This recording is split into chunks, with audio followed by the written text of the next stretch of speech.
ಕೃಷ್ಣ ಜನ್ಮಾಷ್ಟಮಿ ಎಂದರೆ ಕೃಷ್ಣ ಹುಟ್ಟಿದ ದಿನ. ಹಿಂದೂ ಸಂಪ್ರದಾಯದಲ್ಲಿ ವಿಶೇಷ ಸ್ಥಾನವಿರುವ ಬೆಣ್ಣೆಕಳ್ಳ ಎಂದು ಕರೆಯಲ್ಪಡುವ ಶ್ರೀಕೃಷ್ಣ ಹುಟ್ಟಿದ ಕಥೆಯೇ ರೋಚಕ. ಹೋರಾಟ ಮಾಡಿಕೊಂಡೇ ಜನಿಸಿದಾತ ಶ್ರೀಕೃಷ್ಣ ವಿಷ್ಣುವಿನ 8ನೇ ಅವತಾರವಾದ ಗೋಕುಲಾನಂದನ ಜನನದ ಬಗ್ಗೆ ಇರುವ ದಂತಕಥೆಯೇನು ಎಂಬುದನ್ನು ತಿಳಿಯೋಣ. ಭೂದೇವಿಗೆ ಮಾನವ ಪಾಪಗಳ ಭಾರವನ್ನು ಹೊರಲು ಸಾಧ್ಯವಾಗಲಿಲ್ಲ. ಸಸ್ಯಗಳು, ಪ್ರಾಣಿಗಳು, ನೀರು, ಗಾಳಿ ಮತ್ತು ಭೂಮಿ ಮಾನವ ಪಾಪಗಳಿಂದ ನಾಶವಾಗುತ್ತಿದ್ದವು.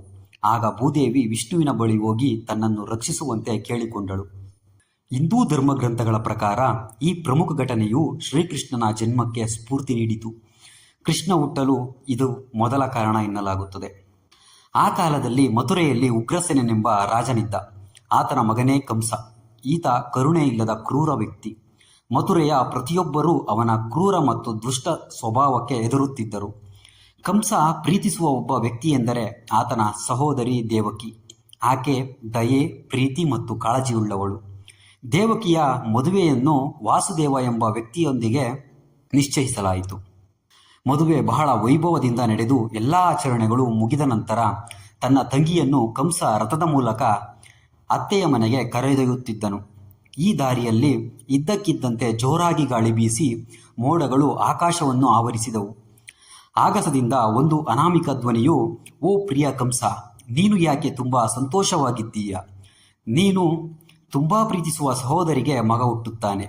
ದೇವಕಿಗೆ ಜನಿಸುವ 8ನೆಯ ಮಗನು ನಿನ್ನನ್ನು ಕೊಲ್ಲುತ್ತಾನೆ" ಎಂದು ಹೇಳಿತು. ಇದನ್ನು ಕೇಳಿದ ಕಂಸನು ಕೋಪಗೊಂಡು 8ನೇ ಮಗುವಿಗೆ ಜನ್ಮ ನೀಡುವ ಮೊದಲು ತನ್ನ ಸಹೋದರಿಯನ್ನು ಕೊಲ್ಲುವುದಾಗಿ ಆತ ಹೇಳುತ್ತಾನೆ. ಆಗ ವಾಸುದೇವ ಕಂಸನನ್ನು ಬೇಡಿಕೊಂಡು, ದೇವಕಿಯನ್ನು ಕೊಲ್ಲಬೇಡ. ಮದುವೆಯಾದ ದಿನವೇ ತನ್ನ ಸ್ವಂತ ಸಹೋದರಿಯನ್ನು ಕೊಲ್ಲುವುದು ನ್ಯಾಯಸಮ್ಮತವಲ್ಲ.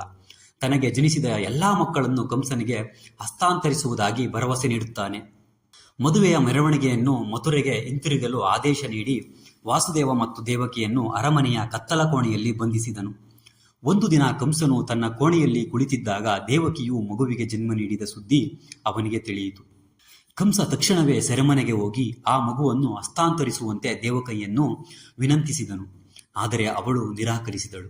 ಆಗ ಅವನು ಮಗುವನ್ನು ದೇವಕಿಯಿಂದ ಕಸಿದುಕೊಂಡು ಕೊಂದನು.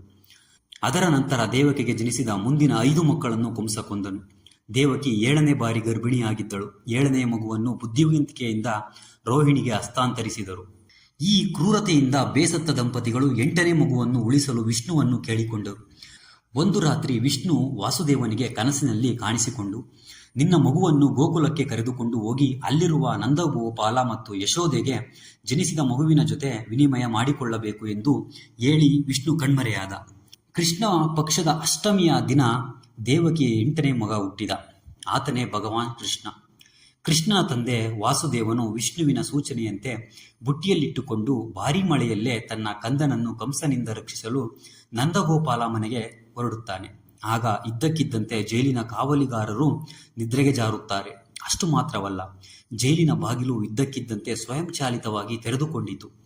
ಅದೇ ಸಮಯದಲ್ಲಿ ಭಾರೀ ಮಳೆ ಬರುತ್ತಿತ್ತು. ವಸುದೇವ ತನ್ನ ಕಂದ ಕೃಷ್ಣನನ್ನು ಯಮುನಾ ನದಿಯ ಸಹಾಯದಿಂದ ಗೋಕುಲದಲ್ಲಿನ ತನ್ನ ಸ್ನೇಹಿತ ನಂದಗೋಪ ಇರುವಲ್ಲಿಗೆ ಕರೆಯುತ್ತಾನೆ.